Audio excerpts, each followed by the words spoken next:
ఎక్కడ ఏముంది అడిగితే నేను చెప్పేది ఒకటి, వాళ్ళు అడిగి అయ్యింది ఇది ఒకటి. ఇంకా నేను ఏం చేయాలో నాకు అర్థం కాలే. అందుకే నేను బయటకు రావాలంటే భయపడుతుంటాను. అంతేగా మరి ఎందుకు ఇవన్నీ సర్దుకున్నావు? మరి అవన్నీ సర్దుకున్నావు, ఎడ పోవాలని సర్దుకున్నావు?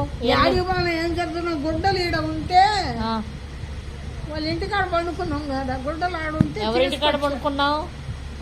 ఎవరింటి దగ్గర పండుకున్నావు? ఏం పండుకోలే, గుడ్డలు మొన్న తెచ్చి ఆడేసామా అన్ని తగలబడి ఉంటే ఇప్పుడు ఈ గుడ్డలు ఉన్నాయి ఇంటికాడ. ఆ గుడ్డలు నేను తీసుకొచ్చుకున్నాను, మళ్ళా రాలేను లేని. మరి ఆ కవర్ ఏంది? ఈ కవర్ ఏముంది? ఈ కవర్ నువ్వు ఇచ్చిన కవరా? అన్నము ఆడోళ్ళమా దయ్యాలమా? నాకు తిన్ను కాఫీ నీళ్ళు అంటే నువ్వు చెంబిడి పోయి తాగుతా. వద్దనే కొద్ది